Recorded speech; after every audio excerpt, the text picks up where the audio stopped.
Hey, good morning. Good morning, Jason McIntosh. J-Mac. 2 weeks in a row. Hey, the ggCircuit TWITCHCAST is on the air. I went through my first Texas-sized storm last night, so I didn't get a whole lot of sleep. But I don't know. They say everything's bigger in Texas and that I shouldn't mess with Texas, but I don't know. I think the Midwest comes a little bit harder when you're talking about lightning and thunderstorms. Although I know there was some tornado watches around here, but not anywhere close to me. But anyway. Yeah, your problem is when it comes from the ocean so down there in Houston, you're right on the edge. So Yeah. all it takes is one hurricane, and I think you'll want to be back in the Midwest in the beautiful rolling cornfields of Indiana. I Take don't me know. Is there home, such thing as country roads. rolling cornfields? All right, let's jump right into it. We've got a lot to cover as always today. I'm going to jump right in with new center, existing center question of the week. This is a big one. Again, I just pull a lot of these from either people that call me up and ask me about it or different things that are going on in my own centers at eBash. So this is a big one at eBash right now. Consoles and digital games. Kind of best practices in maximizing the money spent on these systems. So just to recap a little bit about the LAN center business and consoles, obviously the old way from the beginning, when eBash started, it was the original Xbox, and you grabbed the disc and you stuck it in, and the person could play Halo. You take the Halo disc out, you put another disc in, and somebody's playing Skyrim. I remember was one of the big games that came out. Elder Scrolls, I think it was the original one on Xbox 360. Didn't matter what it was. Didn't have to install anything. As long as you own the disc, if you owned 15 Xboxes, you could put one disc in any of those 15 Xboxes, and the players could play on that one disc. The new way that is becoming an issue for us, and I'll share our plan moving forward, and this is what I suggest for most players or most centers, but the new way is you put a disc into an Xbox One or a PlayStation 4, and you have to install that entire disc on the local hard drive for the game to work. Same thing after that, though. 10 Xbox Ones could have Far Cry Primal just came out. So Far Cry Primal could be installed in all 10 Xboxes using that disc or moving it over with hard drives. Then anywhere you put that disc in, any account can play it on those. But you have to have the disc and the game has to be installed. What happens is that we start running into all kinds of different problems. And the way Xbox One and the way PlayStation 4 handle them differently is where some of the issues come into. One thing that we've discovered, and I hope that most LAN centers know this, but there's literally like the world's best secret to save you a lot of money. But both of the new systems have the ability to share, we call it sharing, but to be able to access digital content on two boxes at one time. So I'm going to explain how that works and how we do that at eBash. Xbox One first. So everybody knows with Xbox One, to play a lot of the multiplayer games, you need a gold account. You need to have a $60 a year, Xbox Live Gold subscription to be able to play games in multiplayer. You create an account, eBash number one. eBash One on Xbox Live buys that gold subscription. It goes to one Xbox One, and it downloads whatever it wants, any games it owns, anything else it wants. It has the gold subscription. It makes that Xbox its home box. There's a way to do that in the settings. You go and make this box my home box. You then immediately delete that account off that, and you go to a second Xbox and you recover that one. And that one installed on that system will allow it to play online in any games it owns. And the original one that's the home box can still play any games it owns. The best part about it is that I can come in with my personal account that may or may not be gold, that may not have a subscription. And on either of those boxes, I could sit down, play Black Ops 3, play the newest Star Wars game, whatever it is, and play online as if I'm a gold member, even though my account doesn't have it. So I can track my own progress. Like literally, you can have all your players come into your store, make free Xbox accounts, sit down on those Xboxes and play anything that you've bought digitally and use your gold subscription that you own on all those boxes. Now, here's where the problem starts happening. And right away, you'll realize this at a LAN center is that your game library grows and there's not enough hard drive space on the internal hard drives to be able to handle all those games. So what you have to do is you have to be creative with where you install them, or you have to get external hard drives. So what we do at eBash right now is there's a section of the store that has 8 Xbox Ones, there's another section that has 6, and there's another section on the other side that has 8. So in each of those spaces, we try to isolate certain types of games and have those installed in those. So there's a fixed amount of games on this group of 8. So it might be Destiny, it might be the latest Battlefield, it might be the latest Call of Duty, some of those things on one, and then another section might be all sports games, and another section might be all single-player games. We have a couple big screens that we share fighting games with. So Mortal Kombat, for example, on Xbox One are shared between 2 big screens that have shared Xbox Live Gold accounts between them, so that you only have to buy one digital copy to be able to have it available on both systems at one time.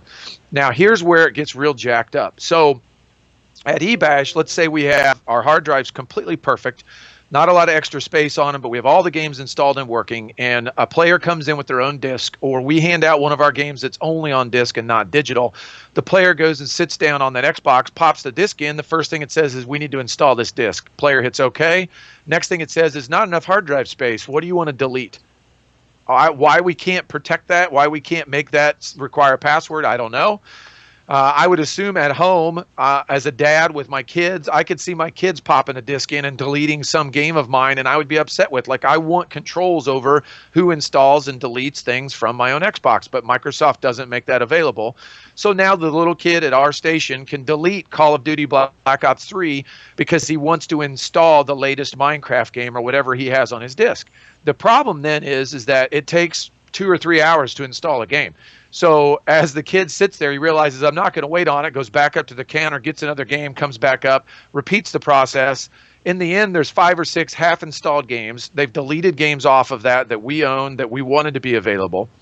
So the PlayStation takes it to a whole nother level. The PlayStation has 2 different install versions, whether it's the disc or whether it's the digital game. So we install Black Ops 3 digital on all our PlayStations. A player puts in a Black Ops 3 disc that they own, thinking they need to have the disc to play. They don't realize they can just sign in with their PSN account and play our digital copy. It switches the version on the hard drive to the disc version. And now when the next player comes and sits down and uses our account to try to play the digital version, it says you must re-download the entire game again.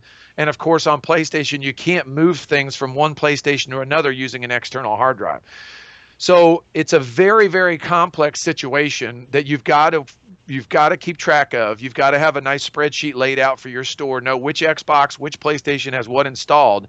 But in the end, you can save a lot of money. And this is what eBash is getting ready to do if we go all digital.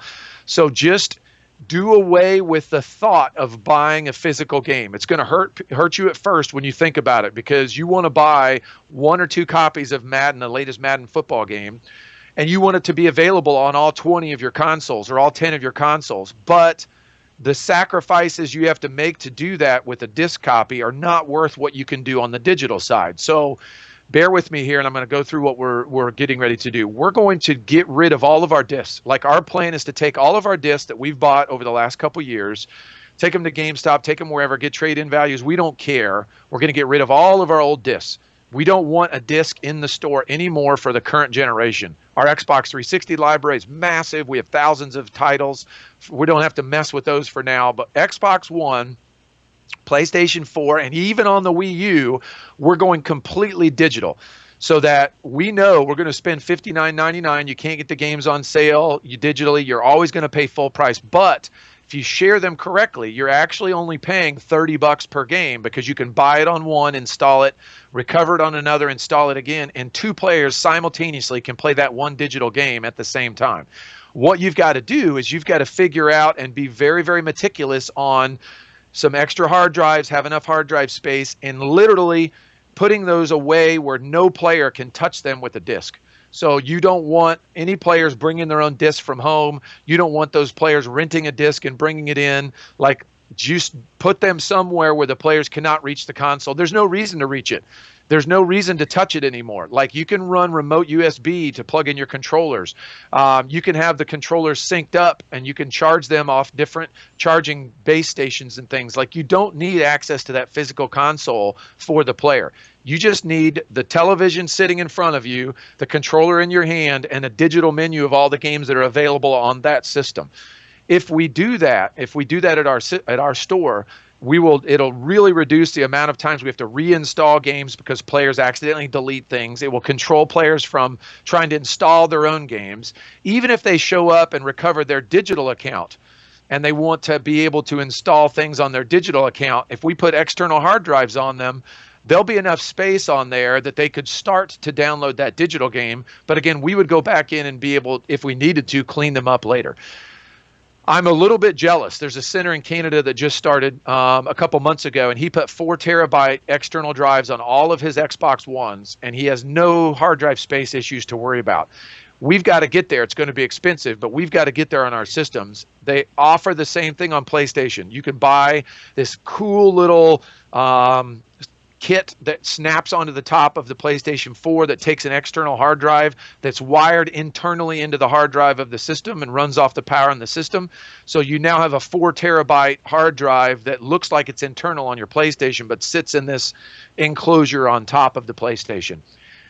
I think that to us is going to make a huge difference in controlling gameplay and controlling players moving from system to system, to giving the players the best experience, just like that same benefit we get from PCs in our stores. We love PCs. You sit down, the player logs in, it tracks their time, it lets them launch whatever games they want, it shares licenses between all of them. It's a perfect system for a game center. This is the closest we're going to get to that, by having everything digitally installed so that the players can be self-sufficient while they're sitting down at that system. They see a list of games that are installed and available there. We've talked about even putting a card next to each one to show on the side of the monitor exactly what games are installed, what games are available on that system.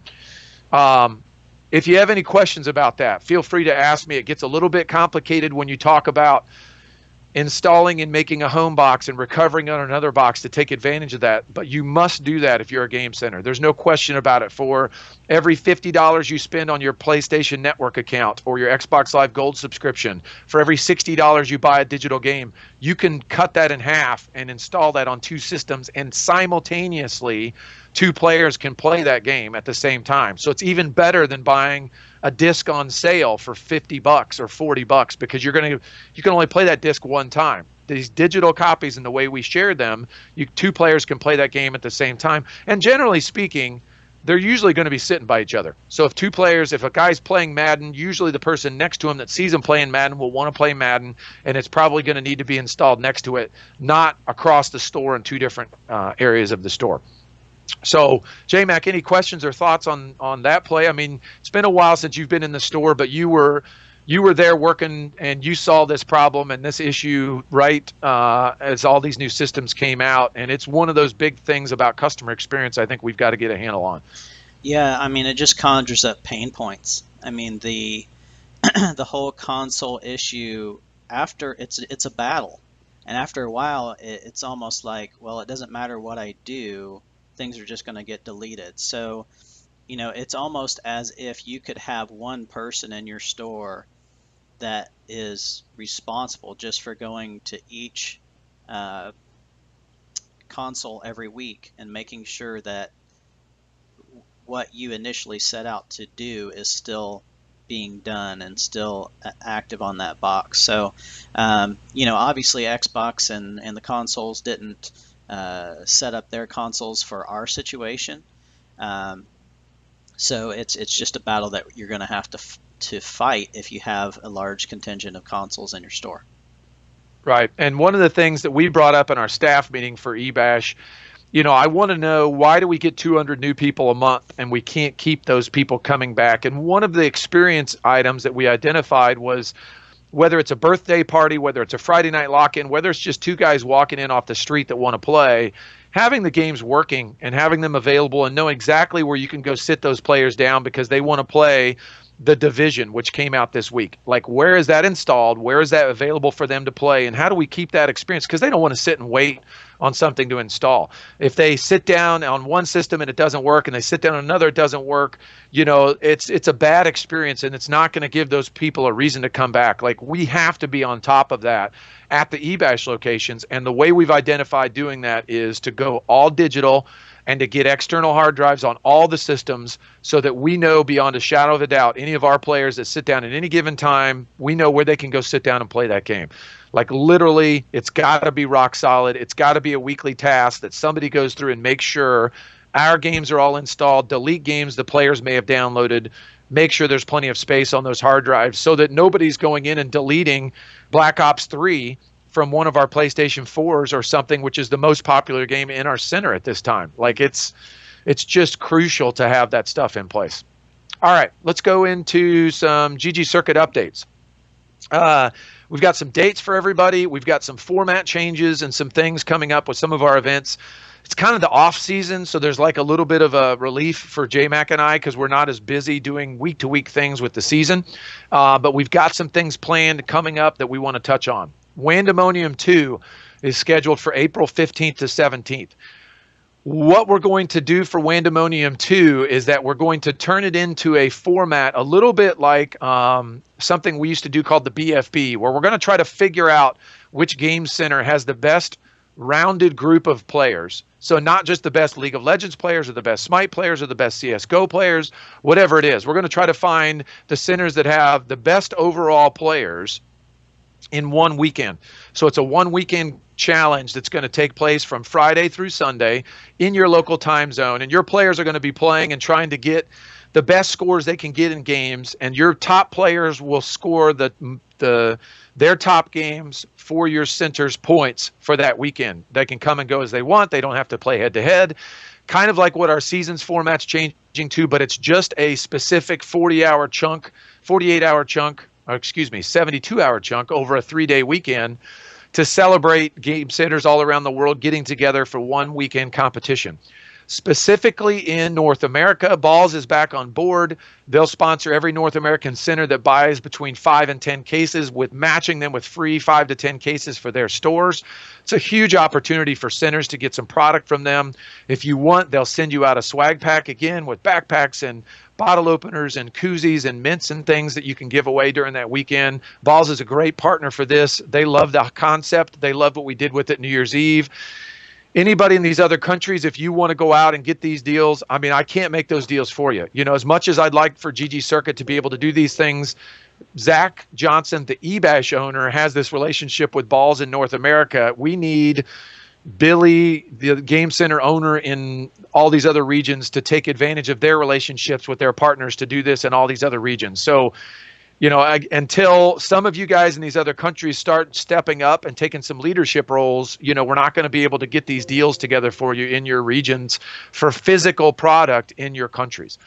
Make sure to mention, what the BFB is before you finish. Yeah, so the BFB format is just literally we call it the battle for the banner. And so basically for us, it'll be the championship of WANdemonium will be crowned. Every quarter we'll have a WANdemonium. It'll be a one weekend contest. We'll have sponsors, we'll have prizes, we'll have players' objectives and things that they're scoring points for their center in. But at the end of the weekend, they will get the banner on top of WANdemonium's page on our website as the current champion of that. So imagine it like when you go to an arena and you see a professional team and they hang their banners up in the Coliseum to show, like, I was the conference champion this year and I was the world champion this year and that sort of thing. We want to be able to hang those banners up, and we'll identify the centers with those on the center profiles as well. So your center will be marked just like what we want to do with the seasons. Like, your center could be a season winner. Your center could be a season runner-up. Your center could be a WANdemonium winner. So it's another event. It's not as long as the season. It's only one weekend, and it gives your players different things to play all weekend to represent you. Find your best Hearthstone players. Find your best Counter-Strike players. Find your best Smite players, because that's all those points are going to count. If you don't have any Smite players, you're not going to win WANdemonium. Like, you're going to have 5 slots that could score points for your center that are empty if you don't have any Smite players. So it's time to go recruit. Find 5 Smite players to represent you that weekend in WANdemonium. Okay, so more updates for ggCircuit. This week, Andy, one of our developers, he sits in a wooden shack and he has his little coding station and he just codes away. His coding project this week is integration with a cool partnership we have through Alienware and Alienware Arena, where their key system is going to become available to us for some exclusive keys that our players will be able to redeem in the prize vaults around the world. I love this concept because, again, it's digital delivery. It's not anything I need to ship to you, and it gives you prizes to put in your prize vault every week, every month, every season. These are things like, if you want to go see what this is like, then you can go to alienwarearena.com and you can view some of their prizes that they're giving out now. It'll be similar to that. One of the things they've told us is, again, our group's small compared to what they do. So they're giving away tens of thousands of keys that are, let's just say, bronze level type prizes. They have other prizes available to them that are maybe silver or gold level type prizes that they don't get as much quantity for. They would like to share some of those with us because we have a more niche group of players inside the ggCircuit system. So most of these are going to require players to be silver level for us or higher, so that you've got terms of service agreed to. You're going to be connected into their system, so they need to know, like, has that key been redeemed in Australia, or was that key redeemed in the Middle East, or was that key redeemed in the United States? Like, they need to know that data for these companies that are providing these keys for them. But it's literally going to open the floodgate for prizes to be in the prize vault, which is kind of a fun segue into another thing that we want to highlight, is that player prize redemption is on the cusp of being released as well. It may or may not happen right about the same time, so that your players, when they go to the prize vault, they'll be able to view all the prizes available to them from your center, and indeed ggCircuit global prizes available to them as well. So you can imagine this as they go into the new dashboard and they see their coins, and you hit the redeem prizes, and they go and they view this nice layout of all the prizes available to them, similar to what centers see now. When you go to redeem a prize for a player, the players will be able to see the same view, only they'll be able to see prizes that are available to them in your center and global prizes that are available to them. So I'm really excited about this because I think it adds a whole nother level for a lot of centers that are just dabbling in ggCircuit and not really involved in the prize vault system yet. You're going to want to get local prizes available so your players can redeem local things, but we'll help you jumpstart that with this new key system and the players being able to redeem those keys themselves right inside of our software. Next point is CSGO update. I can tell you that it's progressing nicely. There's been a lot of work done on it the last 2 weeks as we prepare for it. We're still hoping for March to be able to test this at. Again, you know, we've been talking about it for 10 months now. I can tell you that it kept getting pushed back because other things came to the forefront. So unfortunately for us, there was a company we were working with, not to be named, we worked hard and we spent hundreds of hours development helping them build a skin for us, and that became a priority, and that's no longer a priority. You know, we have to worry about that because they've chosen not to use it. So we've gone back and we focused on the things that matter to us. So this matters to us. This is one of our primary focuses right now. So our guys are hard at work getting that ready to go.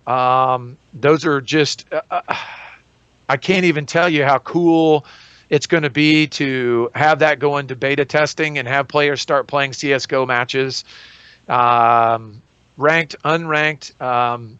Basically, the way the system will work, I'll just share this with you a little bit, is every game that a player plays creates a demo file on their local machine. So if they're in your LAN center and playing whatever account they're in, they'll play the match, and at the end of that match, there's a demo file on the local machine. ggCircuit's client running on that machine will upload that file, just FTP it up so that we can parse it and we can go through it and we can pull all the stats out of it. Maybe even if we want to recreate a video replay using Half-Life TV and be able to have that available for people to view their match online. We'll use that the same way we use the API with companies like Riot and with other companies.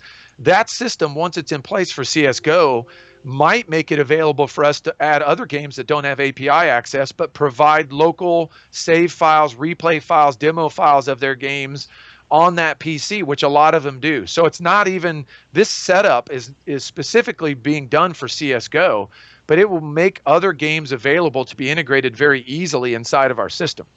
Also, at the same time, we're working on social media integration. It's one of those things, as an eBash owner, it's very, very crucial for me. The other things that we've got that we're working on don't necessarily help me with my customer relations in the store. Like, they're features for customers, but I still have a lot of work to do myself and my staff talking back and forth to my players and getting them involved in these things. Social media integration, I think, will be a great one. And CRM in general, as we release, like, I guess we could talk about this, JMac, but the auto creation of ggCircuit accounts, so that when players walk into your store in your local cafe software and create their accounts, we're going to now auto create a ggCircuit account for them that will be available for you to use in tournament brackets. You know, they'll be able to show up with that name on leaderboards, participate in events, and, you know, again, we want them to be able to log in and do stuff with your store data as well. How much time do I have on my account? How much money do I have on my account? Can I add time? Can I reserve a spot for my center? All of those things are all tied to that being the base of it. So I want a guy to walk into eBash, brand new, go to the front counter. I create their account for them. They go sit down at a PC. They've triggered an email to them that says, welcome to eBash. Log in here to your online account powered by ggCircuit. They log in, they put in their details, they link their accounts, their game accounts, they get started in competitions, they can see all those things. And then we post on our daily Facebook page, welcome to these new customers that stopped by our store today. Congratulations to this guy. He just earned 412 coins today in his first day at eBash. Thanks for being a customer of ours. Come back next week and we'll give you a free day pass, or whatever the center wants to have. I cannot wait for that kind of social and CRM integration. So all of us as LAN center owners will be able to use these tools to drive players back to our centers, to come back to our centers to play more. It's not always about join this tournament. It's not always about being on this leaderboard. A lot of it is engaging with the player, engaging with the customer, making that relationship, making them feel special in your little 2,000 square foot center. Doesn't matter really how they compare to the center in the next state or the next city or the next country over. As much as it is, let's make them feel special within the walls of our own center. So how many customers do you have at your center? You know, we have 1,000 a month that come into our store, each of our stores. That to me is my world. That is the world I want to concentrate on. How do we make some of those players feel special about their skill set within that group of 1,000 players? They might be the best Minecraft player. They might be the best something else. Let's identify what that is, congratulate them on that, make them feel good about what they do, make them feel good about how they play that game. And they're not one of 50 million people playing League of Legends online. They're one of 200 people playing League of Legends at my one store. That's who they are. How do we identify them in that environment and give them accolades in that environment? Anything on any of that stuff, JMac? I'm flying through a bunch of updates, but you know, we have a call every Wednesday. JMac and I, Chris and Ross and Andy, the main people for ggCircuit, we get together and we have a lot of stuff going on behind the scenes. There's things that I can't always share with you week to week, but as long as we keep consistent with these every week, we'll have a lot to share with you, and a lot of new updates coming your way. I don't have anything to add, really. Okay. All right. I just want to leave with a quick tip. I'm going to try to do this every week, but I'd like to always I have tons of great ideas. I don't always implement them well, but I like to. You just sound like Donald Trump right there. I have lots of great ideas, and we're going to implement them, and that's going to be great. No. I can throw out ideas till I'm blue in the face, but implementing ideas is kind of up to each center. So some things may work. A lot of times I come to my team with ideas and they shoot them down right away with 100 reasons why they don't want to do them, and it frustrates me. So I'll share them with other LAN centers, and maybe other LAN centers can run with some of these things. But I've talked a little bit before about working with nonprofits. I think this is a big area that centers can latch onto and use to drive new customers to your store, get customers to come back to your store, and do a great thing for your community. We're working with a group that represents autistic kids in Indiana.